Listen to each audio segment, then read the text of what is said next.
What's up, everybody? Welcome to Moxie Bets presented by Caesar Sportsbook. I'm your host, Katie Mox.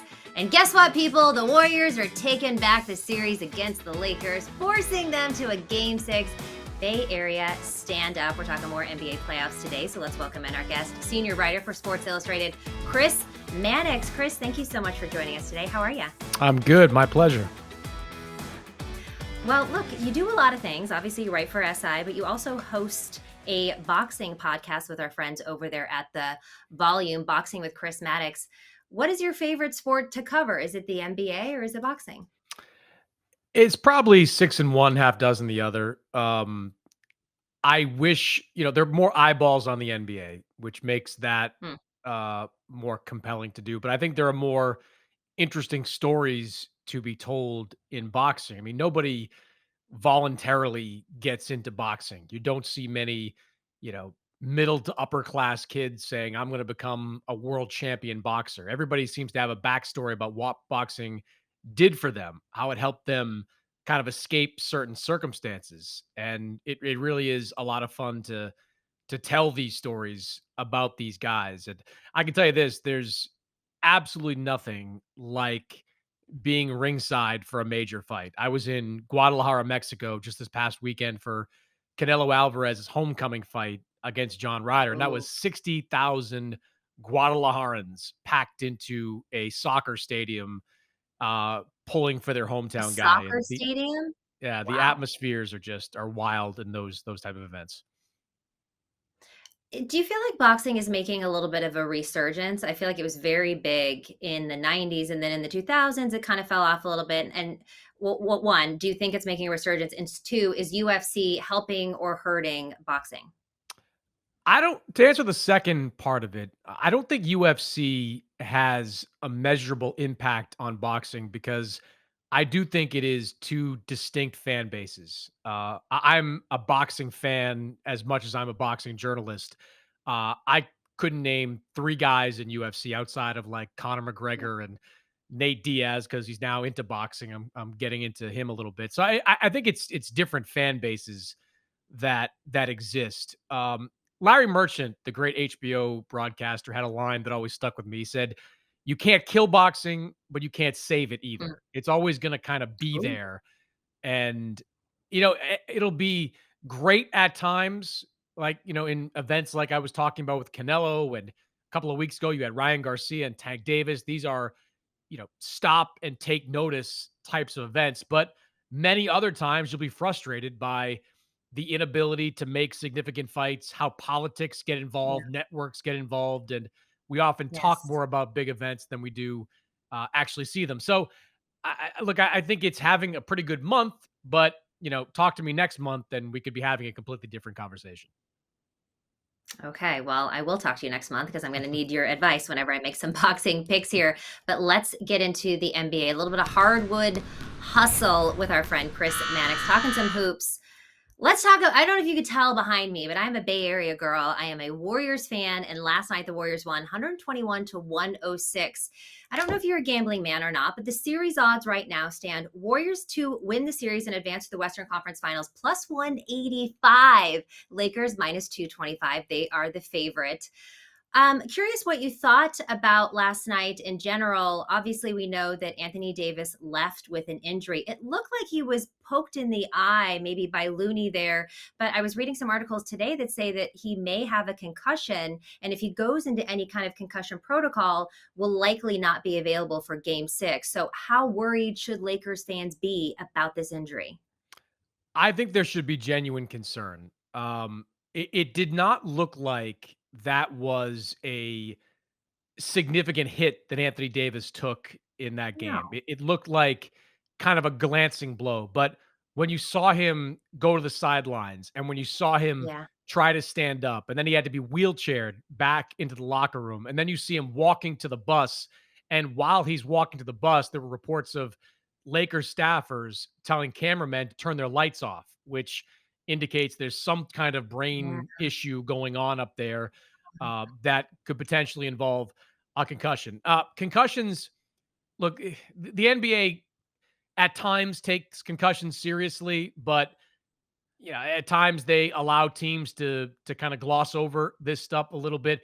If it turns out that Anthony Davis did suffer a concussion, and if the league, looks into this deeper, he wouldn't play in Game 6. There's just not enough time in every other day type of situation to have Anthony Davis back in the lineup for Game 6, and that would be catastrophic for the Lakers. You've heard Darvin Ham, the Lakers coach, say time and again, "We only go as far as Anthony Davis can take us." And in the Yeah, games the Lakers have won in this series and in these playoffs, his numbers have been outstanding. Usually yeah, 25 to 30 points, 10 plus rebounds, and elite defense on the other end of the floor. So if he can't go, even though the Lakers are at home, I give them very little chance to win that game. And then you have to start thinking about a game 7 because it would just be a couple of days later before the Lakers yeah. play a game 7. And these concussion protocols justifiably take some time to kind of roll through there. So I think what we saw from Anthony Davis on Wednesday night, how he took that hit, Concern.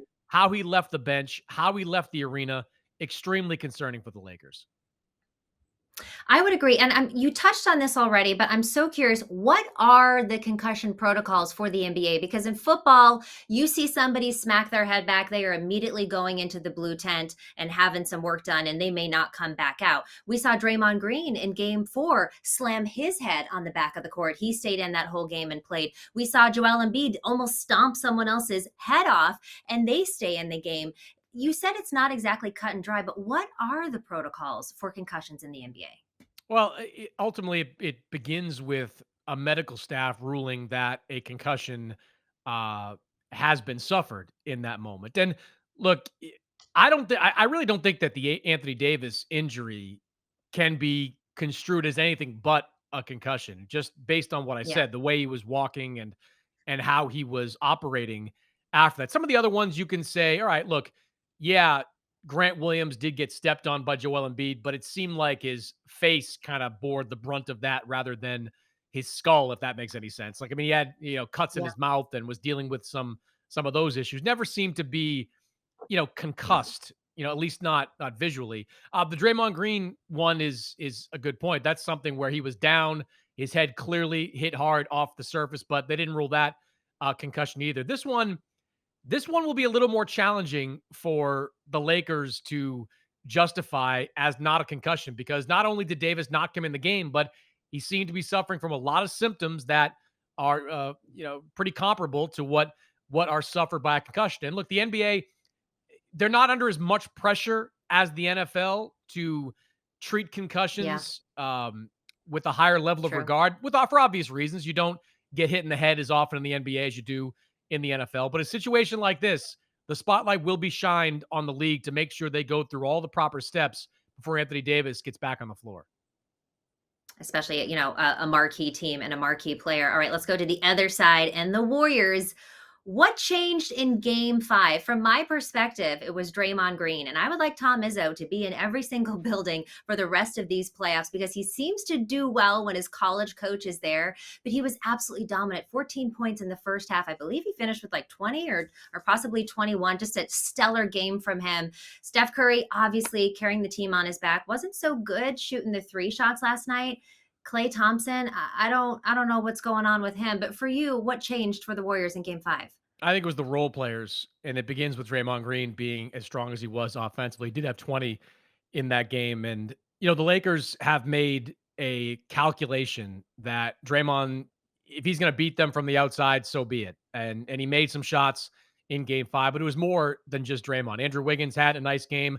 Gary Payton was plus 25. I mean, he had 13 Oh, I love points him. overall, but he was terrific for them. Jordan Poole made some shots off the bench. The Lakers, I understand the strategy. It's a smart strategy. You want to stifle Steph. You want to throw two bodies at Clay, and you're going to take chances that, Peyton with the jump shot's not going to beat you. Draymond with the jump shot is not going to beat you. And when they do, you put yourself in a tough position. That's exactly what happened in that game on Wednesday night. Now, give the Lakers credit. They hung in there for a while. I mean, they had about Yes. 10-point lead, about 6 minutes to go. So they were right there in the thick of it, even though the Warriors played so well with such great depth. But that's going to be something to watch in game 6. If the Lakers are at full strength, you would consider them still a favorite to win this game and then win the series. But if those role players are as efficient and as effective as they were in game 5, the Lakers could be in some trouble. Yeah, once those Warriors start going and all things start clicking on offense, it's just nearly impossible to stop them. Curious what your thoughts are in Jordan Poole. He has struggled in the playoffs this year. He did a little bit better last night. I believe he had 9 points, sunk some shots. What do you think's going on with him? Does he have just a thing of the yips? Do you feel like he could kind of come back and still be strong, or what's the deal? Well, it's obviously been a really challenging year for Jordan Poole, beginning with the incident in Yes. training camp, and there really hasn't been any clear resolution to that. I mean, you saw True. in game 6 of the Sacramento series when Jordan Poole was coming off the floor, Draymond attempted to say something to him, but Jordan Poole effectively physically removed Draymond, from his proximity and went back to the bench. So there's obviously some tension within that team as it comes to Jordan Poole. The question is, can he kind of put aside that tension? You heard about and read about Steph Curry making that speech after game 6 of Yeah. the Sacramento series and saying, look, everyone has to put any priority other than winning off to the side right now. If you can't, don't show up for game 7. They were able to do that, and dominate that game 7. They're going to have to continue to try to find ways to do that in this series because Jordan Poole has looked out of sorts. And if he's not making shots for them, he's not a particularly useful player out there on the floor. He's a minus defensive player. And if he's taking bad shots and not making open shots, Steve Kerr might have to go to somebody else. And he has gone to somebody else late in Yeah. games pretty early. Yeah, it's been exciting to see Kayvon Looney feel a little bit better last night and start getting some of those rebounds. Do you have any insider on like information on what his illness was? Did he just have the flu or a cold or what was going on with him? It's been something that I've been told has been lingering for a while, non-COVID Mm, related, but just something that got it. has been bothering him. I think when you go back to the first game that he sat out when JaMychal Green stepped in, like they didn't believe it was that bad at the time. In fact, I Yeah. think Looney himself said, maybe I could have started, maybe I couldn't have. But it's obviously something that has stuck with him. They're fortunate though that whether it was JaMychal Green or some of these other role players like Gary Payton, they have been able to count on some guys off the bench to step in and play a bigger role in key situations. But, you see when Looney's out there, Anthony Davis has to be Ugh. really careful how often he helps out Mhm. because if he helps out and doesn't get to the shot, Looney has proven he's there time and again for cleanup rebounds and cleanup baskets. Absolutely. The one thing you can't leave Anthony Davis alone on the other side of the court. There was like a few baskets last night where everybody's trying to get the rebound, and then all of a sudden AD's with an easy layup on the other side or even a dunk. So we talked about this already with AD out of the picture. It becomes a lot harder, but not impossible for the Lakers. Do you think that Steph Curry can actually lead the Warriors to come back from being down 3-1 in this series? Yeah, why not? I mean, they've done it before. They've had, They big have. moments dating back to the series against Oklahoma City in 2016. Uh, even against Boston in the finals last year, they were down 2 games to 1. The Celtics, I think they had a lead in the fourth quarter of game 4, and Steph just went nuts and, helped them win that game and eventually win that series. And look, it's a different team, no question about it. They've had a more difficult year, but the core of it's still the same.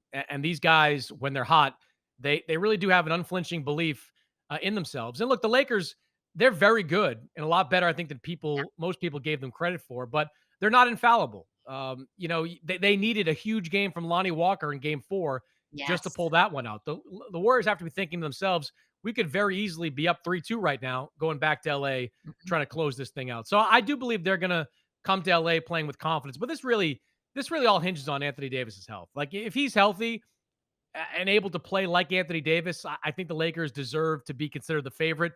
But if he's not, Yeah. it's a 10-point favorite for the Warriors. Like they should go into LA and win that game. And then they go back home, for a game 7, they'll be favored in as well.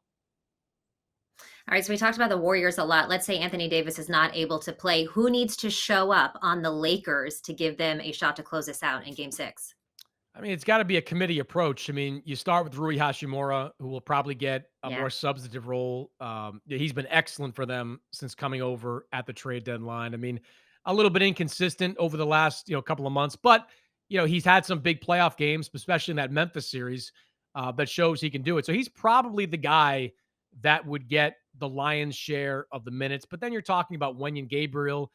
in that rotation. You're talking more minutes for Dennis Schroeder, just enhanced roles for the guys that are already playing. The problem is nobody can do what Anthony Davis can. Like they can probably replace Anthony Davis's offense with some of the guys that are out Yeah. there, but they can't replace his defense. And you watch the way the Warriors play in these games, like their head has been on a swivel every single time they go to the Mhm. paint. Anthony Davis has changed their game plan. If he's out, it just makes life a lot more easy.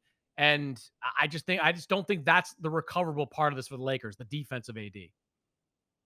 Yeah, I'll agree with you on that one. Okay, moving on to the next series, the Knicks and the Heat. The Knicks stay alive. They won 112 to 103 at home in the world's greatest arena over at MSG. Now they're heading back to Miami. Knicks plus 330 to win this series. Very, very long shot. Heat minus 430. I hate to say this because I worked at MSG Networks for a while and I am a quasi Knicks fan. I don't think that the Knicks have it in them to beat this Heat team that just won't die. Nobody believed in the Heat, myself included. But what Jimmy Butler has been able to do and what Bam Adebayo and everybody's been able to do, no Tyler Hero, they just keep punching people in the mouth over and over again. Is it too late for the Knicks to take control of this series? I wouldn't say it's too late, um, but it's going to be a challenge. Even though they won that game, Miami was still in it with like 2 minutes to play, and Miami had not played Yep. well up until that point. I thought the Knicks, by and large, had played really well. So good for them. They get a win and they stay alive. But now they got to go back down to Miami, which has become a really difficult place to play in recent years. And I don't know about all that talk about the climate that I keep hearing. Maybe problematic for the Knicks, but I think that's going to be a really difficult win to get as well. And even if they got a game 6 win, the Heat are one of those teams that just don't get intimidated. In fact, they might even play better in hostile territory like MSG. I mean, Jimmy Butler is kind of built for this. Like he is a made for prime time type of player who just excels in the playoffs. Bam Adebayo has had a pretty great series throughout. Duncan Robinson has made some shots. Max Yeah. Strus has made some shots. I mean, this Heat team is unflappable. So even though they lost, game 5, I would favor them to win game 6. And even if they lost game 6, I would favor them to win game 7. It's really hard to win 3 games in a row in the postseason. Yeah. And the Yeah. Knicks, they just don't feel like they're equipped to do that. They'll need like special games from Jalen Brunson, from Julius Randle, from RJ Barrett. They need everything, I think, to go right for them to beat the Heat. And I've seen enough of the Knicks this postseason not to believe that's going to happen. Right, it's like the exact opposite of the Warriors where you think they still legitimately have a shot because they've proven it time and time again, but we just have not seen that from the Knicks. You talked about Jimmy Butler. He has been exploiting the Knicks defense and his old coach, Tim Tibbs. How has he been doing this? It's just classic Jimmy Butler. They don't run a lot of plays for him to get these shots. He just kind of says, "I'm better than you," and goes at these guys. I mean, sometimes they run. Yeah. You see in the fourth quarter of games, they run a lot of double screen action for him to try to get some kind of switch that he likes, and he likes to go right, and he gets to the baseline pretty easily, and can get to the free throw line as a result. But he just out physicals guys that are matched up with him, and he's become really good at drawing fouls and getting to the free throw line. So it's just sheer will in part with Jimmy Butler, and I don't see that changing. I mean, you think about last year, they were a half an inch away on a Jimmy Butler jump shot from beating the Celtics and getting back to the finals. It's been a different type of year this year, a challenging year this year, but the core of that team is still very much the same. And, with Jimmy Butler leading it, I still look at them as having a great chance to close this out in game 6. He's been a great defender as well, forcing turnovers. I think he had 4 steals last night, averaging about 2 in the series and the series before. So I think we both agree that the Miami Heat are moving on to the next round. Do you think that they match up better with the Celtics or the Sixers? I would probably say Boston only because we've got some recent history there where they played the Mm. Celtics really well in the conference finals last year. The Celtics don't have that one dominant low post big man like Philadelphia does. And James Harden, at least offensively, has the potential to give Miami a lot of problems in a series like that. It would be tough either way because what the Celtics lack in, you know, size and that kind of playmaker, they make up with for a depth. And Jason Tatum is a first team All NBA guy. Jalen Brown, we just saw second team All NBA guy, and they did win that series last year, against Miami. But I just think the Joel Embiid factor would be problematic, for the Heat. I mean, Bam Adebayo is a great defender, but Joel's the kind of guy that gets players in foul trouble very quickly. And if you get Bam Adebayo in some foul trouble, all of a sudden you look into the bench and you're seeing Cody Zeller there and some lesser tier big men that they'd have to go to. So, yeah, by a small margin, I would say Philadelphia is probably a trickier series for Miami. You talk about getting people in foul trouble. I do have to just hit on real quick, going back to the other series, that Steve Kerr's comment about all of the flopping that the Lakers do. Now, the Warriors are flopping a lot too. Jordan Poole had a pretty, flop last night that nobody seemed to care about. It didn't get the ref call. Is there more flopping in today's NBA, or is there just more attention on it? I think there's more tension on it, especially in the postseason. It is always remarkable to see, NBA players who are built like middle linebackers flailing around when they get brushed. Flopping. It's wild sometimes. But I look, there's a method to the madness. You want to get guys into foul trouble. You want to get to the free throw line, and oftentimes, if you're demonstrative out there, you're going to get the benefit of the doubt, of the referee's whistle. But I don't think it's look, you got to go back like 5 or 6 years. The NBA instituted fines for flopping, small $5,000 Mhm. fines if they determined that players were flopping. That was kind of peak flop era. I just think it's continued, you know, from there. And I think it's kind of right around where it used to be. And it's incumbent on the referees not to fall for it. Now, personally, I prefer as few calls as possible in the NBA playoffs. I mean, I think you got to get mugged you should have to get mugged to get a call in the playoffs. It should be a ratcheted up level of physicality. And I just hope whenever I see early games, I'm always looking to see how the referees are calling it. If they're letting stuff go, and if they are, I think it makes for a better overall game.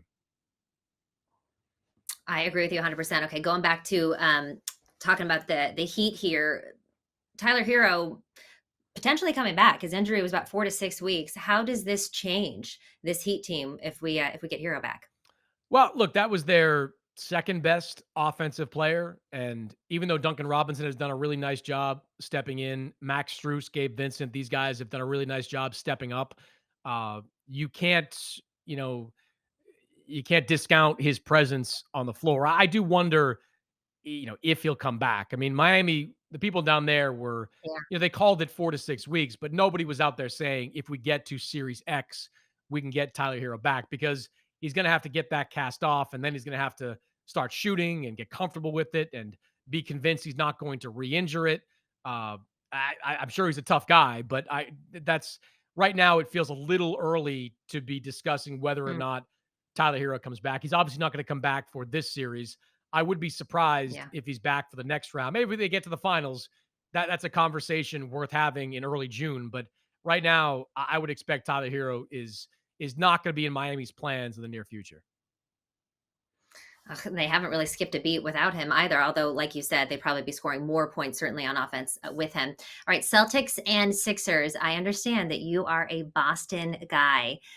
The the Sixers have stunned the fans at TD Garden now twice in this series. Obviously, in Game One, and then I feel like in Game Four, or excuse me, Game Five as well, was a bit of a shocker to me how well Philadelphia did.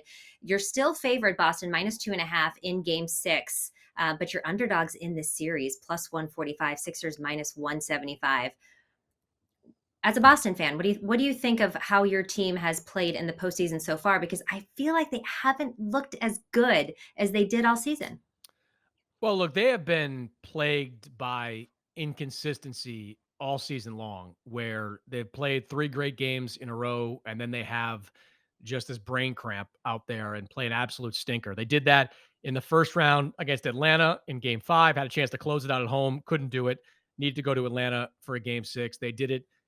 Look, you go to game one, with Joel Embiid out, and they let James Harden, Tyrese Maxey run wild on them. D'Anthony Melton, I think, had a bunch of points in that game as well. And then, look at the end of game four when, the Celtics had an opportunity to win at the end of regulation. They don't call timeout. Yeah. They don't get a shot off. I mean, that was just a bad sequence altogether for them. So, they've they were the second best team or right around their second, third best team in the NBA record wise during the regular season. But it was pretty clear watching they weren't coming into the playoffs with the same strength that they had last year. Last year, they were just barreling into the postseason at Yeah. full speed. And even then, they had to go 7 games against Milwaukee and 7 games against Miami just to get to the NBA Finals. But this team, even though they're probably more talented because Malcolm Brogdon is on the roster, they just don't look as consistent as they've been in years past. All that being said, they're a favorite in this game 6 for a reason because,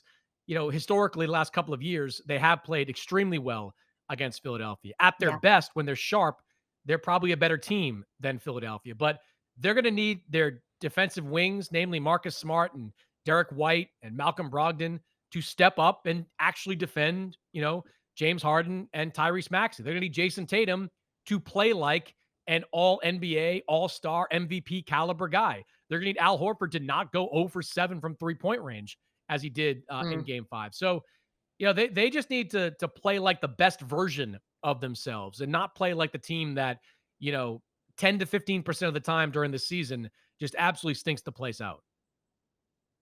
You talk about the inconsistencies with this team and how last year they seemed more dominant, specifically on defense. Is this a coaching thing? Because we know that obviously Ime Udoka is gone and was out at the beginning of the season. Do you think it's coaching that has kind of changed the dynamics of this team? Oh, there have been some coaching gaffes, no question about it. And Joe Mazzulla has admitted to some of them, most notably not calling that timeout at the end of game 4. And look, he's encouraged this team to shoot even more threes than they took last season. I think that, yeah, is a strategy that can be questioned at times. I do think one of the problems the Celtics have had with their coaching staff is that when they elevated Joe Mazzulla, they didn't replace him with anybody. And Yeah, to have a true. 33, 34-year-old head coach, they didn't go out and get an experienced former head coach to work alongside him on the bench. And that assistant coaching staff was gutted even more at midseason when Damon Stoudemire, who had playing experience, he took a job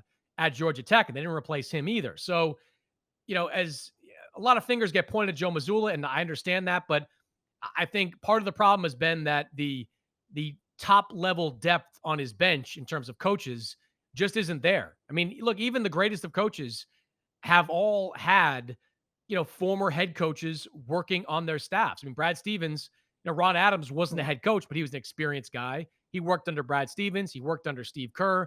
They don't have a guy like that. And I think that's something that if this team goes down in this Philadelphia series, when we do the autopsy on this season, that's something that I think will be glaring. The Sixers are also a little bit inconsistent as well, especially James Harden. He's either going for over 40 or he's almost non existent. Do you think they have the stuff to finish this series at home in game 6? They've showed it, and I think it's a big opportunity for Joel Embiid. We talk about Jason Tatum needing to look like an MVP. Well, Joel Embiid is the MVP, and this will be his first chance to get to a conference finals.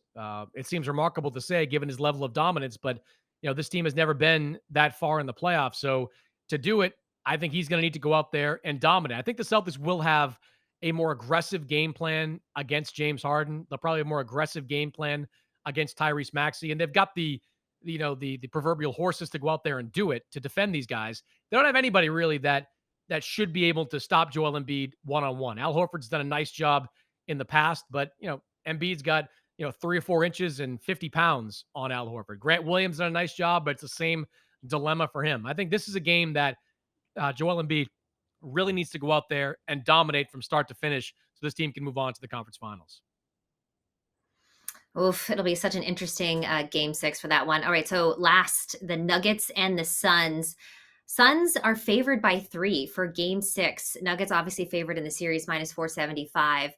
Curious who you like to win this series because, in my opinion, the Nuggets have just been disrespected. Nobody's paying attention to them really. Everybody's talking about whether it's Booker or KD or LeBron versus Steph. All of these, and the Nuggets are just quietly winning, winning, winning, winning, winning. Number 1 seed. And I'll tell you what, if the Warriors do get out of this next round, I'm more worried about seeing the Nuggets than I am the Suns because Jokic has just been playing out of his mind. Jamal Murray looks like vintage Jamal Murray, and they just have the depth. Also, they have the number 1 seed, so everyone's going to have to go and play in altitude. Do you like the Nuggets to come out of this series, or do you think that the Suns have a chance?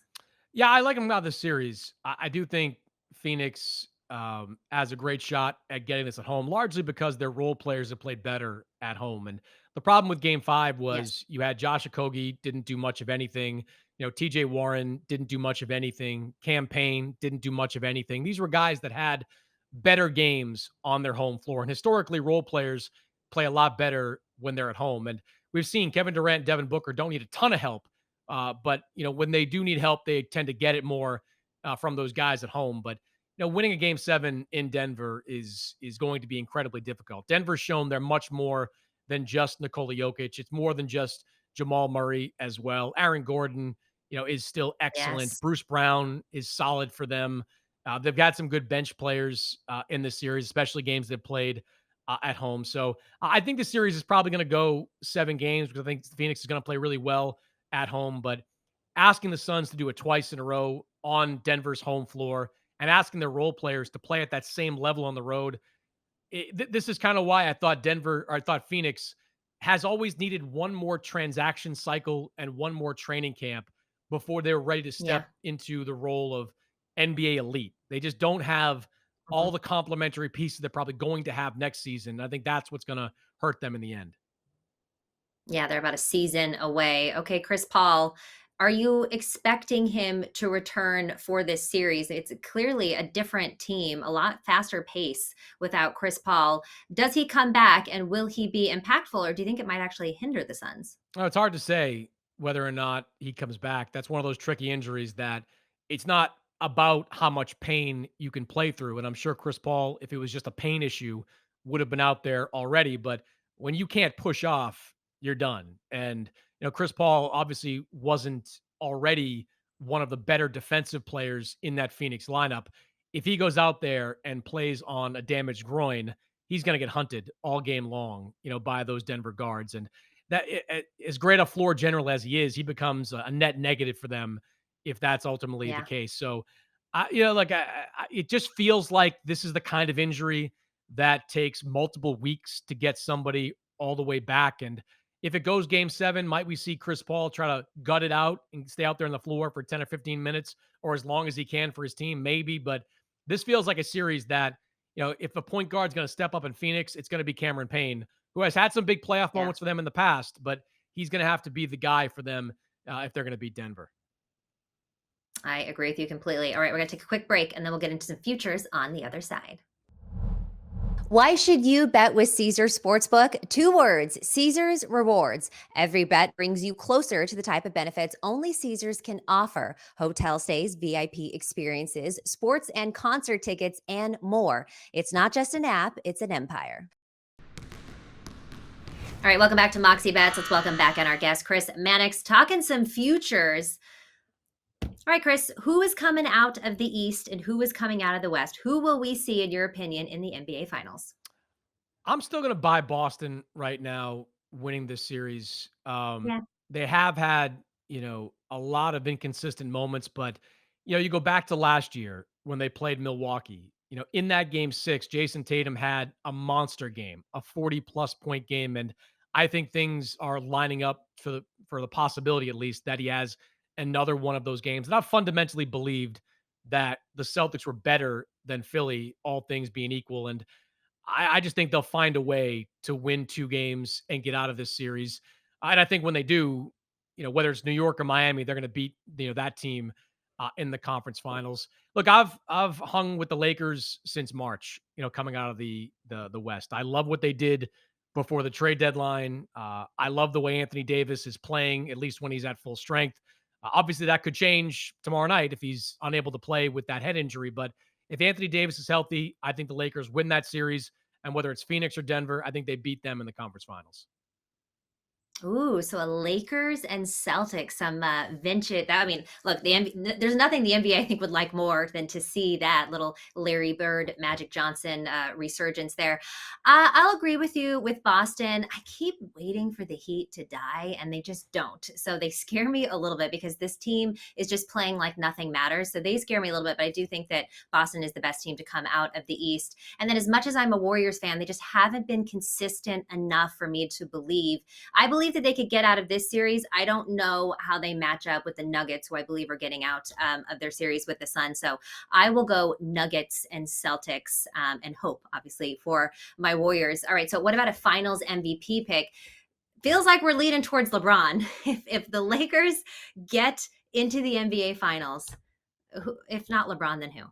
I think it'll be Jason Tatum. I think the Mm, Celtics match up pretty well with the Lakers. Obviously, LeBron is a nightmare matchup for anybody, but I think the Celtics bigs are versatile enough to be more problematic for Anthony Davis than what we've seen in Memphis or in Golden State or potentially against Denver. I think their depth will be problem, and I think the Celtics backcourt is a lot better than the Lakers backcourt. That's going to open up the opportunities for Jason Tatum just to thrive. I mean, there are some pretty good wing defenders in LA, led by LeBron James. Jared Vanderbilt is a nightmare on that end of the floor. But I think this is Jason Tatum's time. Look, he came up a little bit short last year. He was gassed in the yes. finals against Golden State last season, but I think he came back stronger, more motivated. I think he has a great rest of these playoffs. I think when we get to the NBA Finals, he emerges as the best player in it. And the experience of being there before, not having it go the way that he wanted, coming back fresher and just with more experience this time. So it seems to me that you think Boston is going to be the NBA championship this year, because if Tatum's winning the MVP, Boston's got to be on top. Yeah, look, I think as a team they grew from last season. I mean, you can't teach experience, and they got a lot of it in the playoffs last year. Obviously, as we've talked about, they had some ups and downs during the regular season, but they added Malcolm Brogdon. They have more. Jalen Brown is a better player. Jason Tatum is a better player. Marcus Smart, Derek White, great defenders. They've just got on paper, they've got a little bit of everything. And right now, Rob Williams is as healthy as he's been in a long time. I just think the Celtics team has all the pieces. Again, they are far too prone to clunkers to make me extremely confident in them. But right now, I just like this team's roster. And I like this team's chances. All right. Is this a little bit of a homer pick, though, Chris, or No, is our heart involved in this one? no, people in no the for all the TV work I do in Boston, Celtics fans hate me anyway. So it doesn't. It's hardly that for sure. I love that. I'm accused of being a homer all the time, but I do worry about this Warriors team. All right, Chris Mannix, thank you so much for joining the show today. You can read all of his articles on sportsillustrated.com. This has been Moxie Bets presented by Caesar Sportsbook. Don't forget to follow us on social and tweet us your questions. We could answer them on the next show. We'll see you next time.